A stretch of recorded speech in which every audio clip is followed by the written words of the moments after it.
There are really two types of people that will get the most value out of the book. The first one, and who I had in mind in writing it, is a sales manager.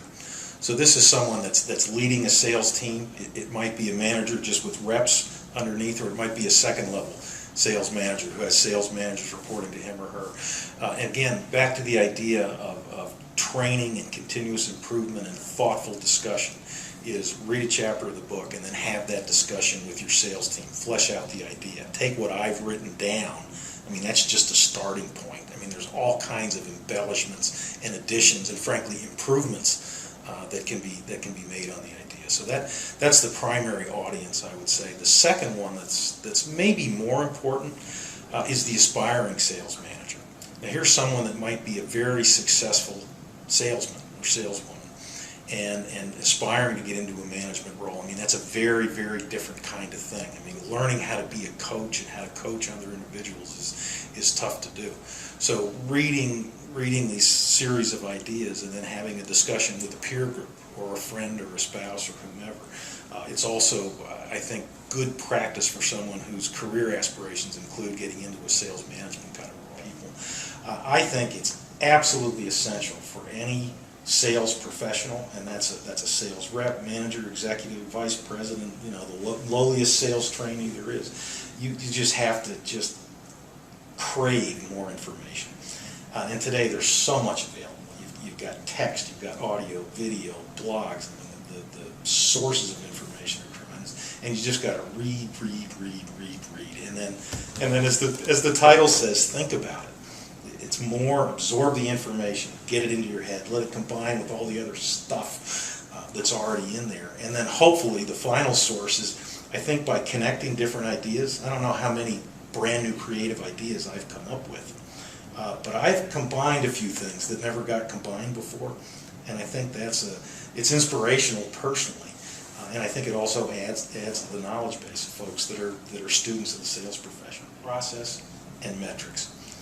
You really have to think about the process of selling. You know, what is the process that you need to follow to sell your product and/or service right now? Figure out what that is, and then measure your effectiveness at delivering it. Vladimir Horowitz was a concert pianist, and his line was, if I don't practice for one day, I know it. And if I don't practice for 2 days, the critics know it. And if I don't practice for 3 days, the audience knows it.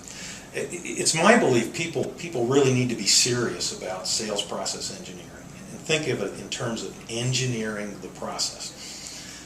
And I'll jump to the bottom line first. If it's done well, over a sustained period of time, I'm talking about years, Y-E-A-R with an S, years, you can drive an 8 to 12% annual incremental increase in your effective sales capacity.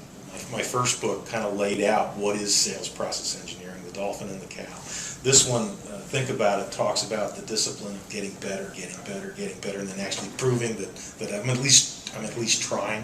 And then I don't know what the name of the third one will turn out being, but it's how to implement sales process engineering pragmatically. Because some of it can get a little bit esoteric when you're just talking about it. It's logical and it makes lots of sense, but how does a sales manager where's the flow chart that says do this and then this and then this and then this? That's what the next book's going to. I don't know if you've ever done some research trying to find out where you can get a master's degree in sales management.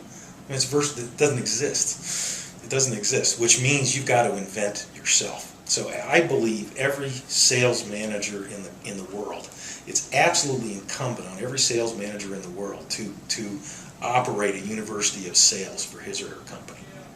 And that sounds grandiose and it may sound difficult, but it's really quite simple.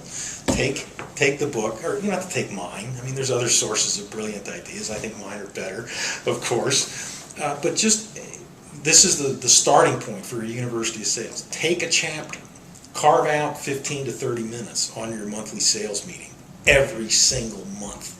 Carve out 30 minutes and assign somebody on the team.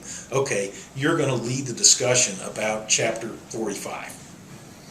And then have that individual stand up in the front of the room, talk for 5 or 10 minutes about the philosophy behind whatever that idea in that chapter is, and then lead a discussion and answer questions with the rest of the group. So that takes the 2 or 3 pages that I've written down It adds one person's spin that's responsible for standing up in the front of the room and helping his or her peers, and then the discussion at the end. I mean, you take an idea that's this big, and after 15 or 30 minutes, the idea is this big, and everybody in the room has gotten a different spin on it, or a different thing they can connect in their brain and get better. But that's the point. You've got to be a student of the sales profession, or you're not going to be successful. The competition's too tough. The world's moving too fast. So implementing university is sales for your sales team, and just get better every month. Just bang at it 30 minutes a month, and just absolutely get committed to making yourself better.